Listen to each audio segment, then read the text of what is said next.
রাত যখন গভীর হল তখন দুলাভাই আমার রুমের দরজায় এসে নক করল। আমি জানতাম না বাহির থেকে দুলাভাই নক করছে।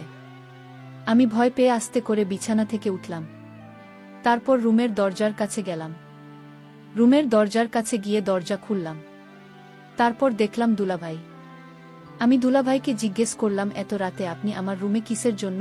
দুলাভাই বলল, তুই এখন কোনো কথা বলবি না, চুপচাপ শুয়ে পড়ো। দুলাভাই এই কথা বলে আমার ওড়না সরিয়ে দিয়ে যা করেছিল তা শুনলে তোমরা ঠিক থাকতে পারবে না। তাহলে আসল ঘটনাটা শুরু করি। আমার নাম কল্পনা, থাকি ময়মনসিংহ শহরে। একদিন এক বান্ধবী নাম সবিতা বলে আমি আগামী ছুটিতে বড় আপার বাসায় যাব। তুই যাবি আমার সাথে। কল্পনা এখন কোথায় থাকে তা বলি না, আগে কিভাবে বলি যাব কিনা। ও হ্যাঁ, এই দেখ, আসল কথাই বলা হয়নি। সোমবরা এখন চট্টগ্রাম থাকে। যাবি? হ্যাঁ, যেতে পারি যদি মাকে রাজি করাতে পারিস। ঠিক আছে, সে ভার আমার। সত্যি কলেজ বন্ধ হবার পর বাসায় ফিরে এলাম। বিকেলে সবিতা এসে হাজির। মায়ের কাছে বসে অনেকক্ষণ ভূমিকা করে আসল কথা বল খালাম্মা। আমি পরশুদিন চট্টগ্রাম যাব। বরাবর বাসায় কল্পনাকে আমার সাথে যেতে দিবেন না। কল্পনা কিভাবে যাবে? আমি রাজি হলেও ওর বাবা দিবে না। তাছাড়া তুমি কার সাথে যাবে? কেন, দাদা নিয়ে যাবে।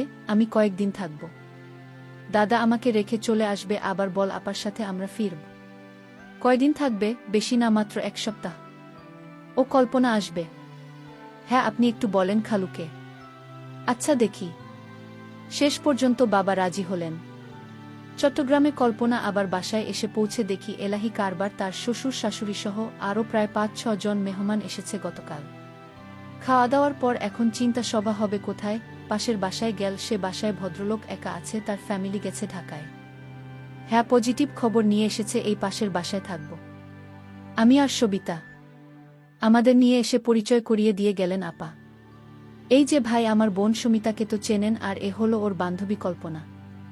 আর সবিতা কেমন আছে? কখন আসলে? হ্যাঁ দুলাভাই, ভালো আছি।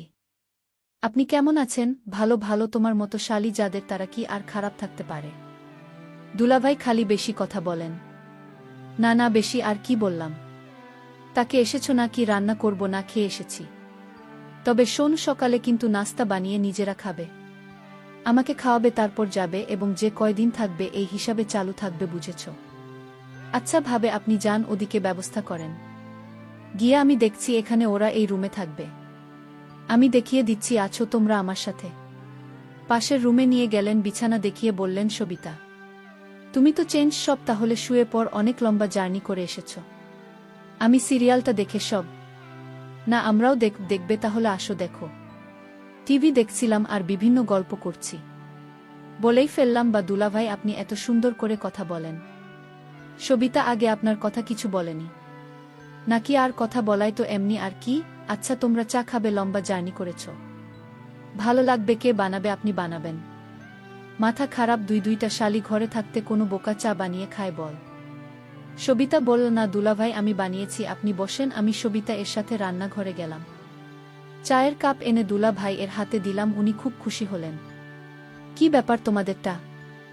না, এখন চা খেলে ঘুম হবে না, আপনার জন্যই বানালাম। দেখি কান, তোমরা খাবে না জানলে আমি বাদ দিতাম। চা শেষ হবার সাথে সাথে সিরিয়াল শেষ। দুলাভাই, এখন শোনা যায়? হ্যাঁ, চল মশারি টানিয়ে নাও, রাতে ভয় পেলে আমাকে ডাকবে। আচ্ছা দুলাভাই। সবিতার মশারি টানানো হলে আমি ভিতরে ঢুকে জিজ্ঞেস করলাম, এই দুলাভাইয়ের কি বাচ্চা আছে? এক মেয়ে, কেন আফসোস হচ্ছে? চুপ করবি না, আপনাকে ডাকব। শুয়ে শুয়ে ভাবছিলাম, দুলাভাই বেশ আলাপি লোক, চেনা নেই জানা নেই, এইটুকু সময়ের মধ্যে কেমন আপন করে নিয়েছে। দেখতে সুন্দর অনেক। এবার সারা কি লাকি, যদিও তাকে দেখি নাই, তবু মনে হলো একটু হিংসা হচ্ছে। এমন পুরুষ মানুষ কয়েকজন নারীর ভাগ্যে জোটে। অথচ আপা যখন নিয়ে আসছিল, ভাবছিলাম কোথায় না কোথায় নিয়ে যাচ্ছে। কিরে কল্পনা, ঘুমাচ্ছিস না? না রে, ঘুম আসছে না। কি করব? ও বুঝেছি, দুলাভাইয়ের কথা ভাবছিস। ধুর, কি যে বলিস না তুই। বারে খারাপ বললাম কি শুনি? তোর যেমন পছন্দ। দুলাভাই একেবারে হুবহু তাই। যদি তার বইয়ের না থাকতো তাহলে আমি প্রস্তাব দিতাম। আচ্ছা রাত কত হয়েছে দেখেছিস? এখন ঘুমাবার চেষ্টা কর। পরের রাতে আবার এলাম, দেখি দুলাভাই টিভি দেখছে, সাইড টেবিলে চায়ের খালি কাপ।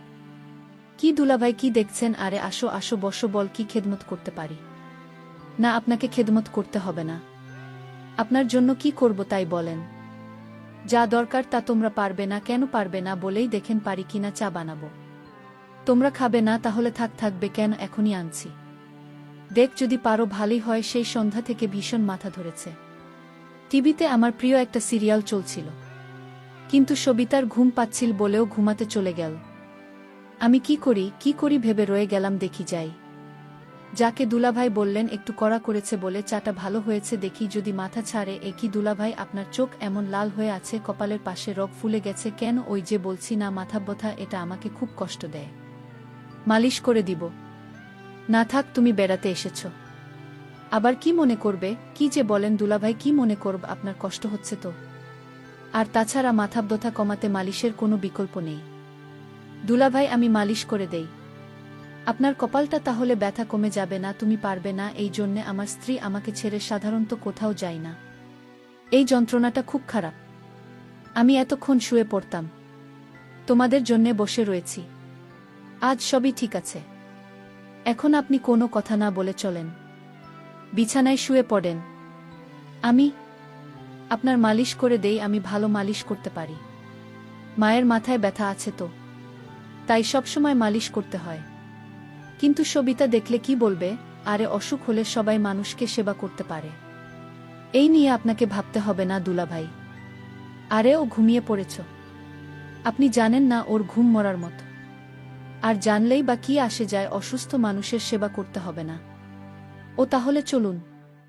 দুলাভাই উঠে তার শোবার ঘরে গেলাম। ছবিতাকে একনজর দেখে দুলাভাই এর পিছনে গেলাম।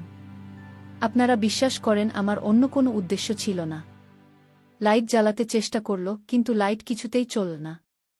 এটা একটা আবার গেল, তাতেই জন্যে আমার টিউব লাইট একেবারে পছন্দ না। শেষ পর্যন্ত ডিম লাইট জ্বালাতে হলো। দুলাভাইকে আমি তার মাথায় মালিশ করে দিচ্ছিলাম। দুলাভাই বলল, তুমি তো দেখি একেবারে ডাক্তারের মতো মালিশ করতে পারো। কি যে বলেন মাথায় প্রতিদিন মালিশ করি তো, তাই অভ্যাস হয়ে গেছে। দুলাভাই বলল, তাই তো বলি, এত ভালো করে মালিশ করা কোথা থেকে শিখলেন? দুলাভাই আপনারা একটা কথা বলি, আপনি যদি বিয়ে না করতেন তাহলে আমি আপনাকে বিয়ে করে নিতাম, আপনাকে বিয়ের প্রস্তাব দিতাম। আমি তাকে জিজ্ঞেস করলাম, কেন? দুনিয়া এত মানুষ থাকতে আমার প্রতি নজর পড়ল কেন? দুলাভাই আপনার মতো মানুষ আমি কোনোদিন দেখিনি। আপনি যেমন সুন্দর তেমন আপনার কথাবার্তা। আপনি যাকে বিয়ে করেছেন সে তো ভাগ্যবতী। আরে তুমি যা মনে করছো তা না।